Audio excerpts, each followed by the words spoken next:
ఈ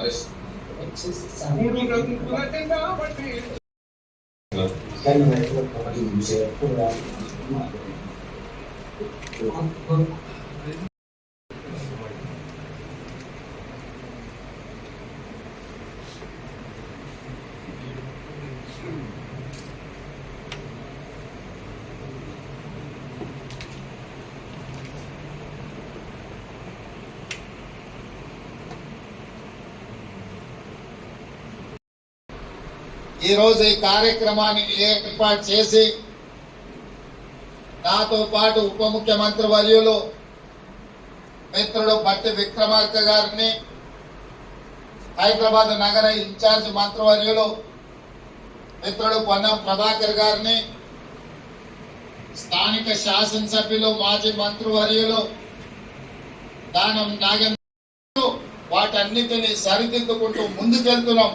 డిసెంబర్ మహిళలకు సంబంధించి వరంగల్లో కార్యక్రమం, విద్యార్థులకు సంబంధించి రేపు పెద్దపల్లిలో చేసుకోబోతున్న 4 తారీఖు నాడు రిమ్స్ సిబ్బందులు, తర్వాత ముఖ్యంగా ఎవరైతే అలైడ్ హెల్త్ కోర్సెస్ సంబంధించిన ఎవరైతే విద్యార్థులు ఉన్నారో, అండ్ తర్వాత కొత్తగా ఏవైతే మనం పారామెడికల్ కోర్సెస్ సంబంధించిన 2 కోర్సెస్ అంటే ఒకటి ఆప్టోమెట్రిస్ట్ అది ఒకటి, తర్వాత ఒకటి ఎంఆర్ఐ టెక్నీషియన్ సంబంధించిన ఏవైతే 2 కోర్సెస్ ఉన్నాయో వాళ్ళ పిల్లలతో ఈరోజు అక్కడ గౌరవనీయులు ముఖ్యమంత్రి గారు శ్రీ రేవంత్ రెడ్డి గారు హైదరాబాద్ నుంచి వారందరితో కూడా ఇంటరాక్ట్ అవ్వడం జరిగింది. సో చాలా మంచి ఈరోజు దినం, ఎందుకంటే ఇది ఫస్ట్ టైమే ఈ 2 కోర్సెస్ కూడా ఈరోజు రిమ్స్లో ఈరోజు స్టార్ట్ చేయడం జరిగింది. దీంతో పాటు మళ్ళీ ప్రతి ఒక్క జిల్లాలో కూడా ట్రాన్స్జెండర్ క్లినిక్ కూడా గౌరవనీయులు సీఎం సార్ కూడా అది స్టార్ట్ చేయడం జరిగింది. మన జిల్లాలో కూడా త్వరలోనే గౌరవనీయులు ఇన్ఛార్జ్ మంత్రివర్యులు గౌరవనీయులు సీతక్క మేడం గారు కూడా వచ్చి ఆ ట్రాన్స్జెండర్ క్లినిక్ కూడా స్టార్ట్ చేయడానికి మనం ప్లాన్ చేస్తున్నాము. సో అట్లా ప్రతిరోజు మనం ఈ ఫస్ట్ నుంచి 9th వరకు ఏవైతే ప్రజాపాలన ప్రజా విజయోత్సవం కార్యక్రమం ఉంది, నిన్న మనం ర్యాలీ కూడా చేయడం జరిగింది. ఈరోజు ఈ ఆరోగ్య ఉత్సవం కూడా అట్లా పాల్గొనడం జరిగింది. తర్వాత ఎల్లుండి పెద్దపల్లిలో కూడా గౌరవనీయులు సీఎం సార్ది ఏవైతే ఈ సభ ఉందో అక్కడ కూడా జిల్లా నుంచి గ్రూప్ 4 176 మెంబర్స్ ఎవరైతే ఉన్నారో వారి కూడా అట్లా పంపించడానికి కూడా ప్రణాళిక చేయడం జరుగుతుంది.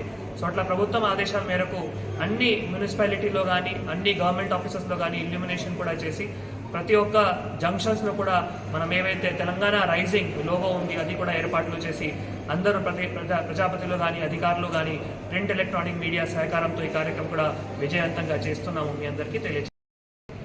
కాంగ్రెస్ ప్రభుత్వం ఏర్పడ్డాక సంవత్సరం పాలన కొనసాగించే తరుణంలో గౌరవ ముఖ్యమంత్రి వర్యులు రేవంత్ రెడ్డి గారి ఆధ్వర్యంలో ఈరోజు తెలంగాణ రాష్ట్రం అంతా కూడా కనుల పండుగగా ఒక వాతావరణం ఏర్పడ్డదంటే అది గౌరవ ముఖ్యమంత్రి వర్యులు చొరవతోటి ఈరోజు ఏదైతే వైద్యం, ఆరోగ్యం, విద్య అండ్ వ్యవసాయం పైన ప్రత్యేక దృష్టి సారించి ఈ తెలంగాణ రాష్ట్ర బాగు కొరకే ఈరోజు గౌరవ ముఖ్యమంత్రి వర్యులు అలాగే డిప్యూటీ సీఎం బట్టి విక్రమార్క గారి మంత్రి వర్గం కూడా పెద్ద ఎత్తున ప్రజాపాలన దినోత్సవం పండుగ వాతావరణాన్ని ఈ రాష్ట్ర ప్రజలకు అందిస్తూ ఈ ఏదైతే 1 నుంచి 9 తారీఖు వరకు పెద్ద ఎత్తున రాష్ట్రంలో నలుమూలలా కూడా విజయోత్సవ కార్యక్రమాలు చేస్తూ ఈరోజు ఇక్కడ ఆదిలాబాద్ జిల్లా రిమ్స్లో ఈ కార్యక్రమం నిర్వహించిన రిమ్స్ డైరెక్టర్ గారికి మరియు జిల్లా కలెక్టర్ గారికి, డిహెచ్ఎం గారికి, వారి అందరికీ కూడా ప్రత్యేక ధన్యవాదాలు తెలుపుతూ మా గవర్నమెంట్ ఏదైతే ఏర్పడిన తరుణంలో ప్రతి ఒక్కరు కూడా గవర్నమెంట్ పైన పెద్ద ఎత్తున విమర్శలు చేస్తున్నారు. ఆ విమర్శలు తిప్పికొడుతూ ప్రజాపాలన కొనసాగిస్తున్న మా గౌరవ ముఖ్యమంత్రి వర్యులకు మరియు అందరికీ కూడా పేరు ధన్యవాదాలు తెలుపుతూ మీ అందరికీ నమస్కారం.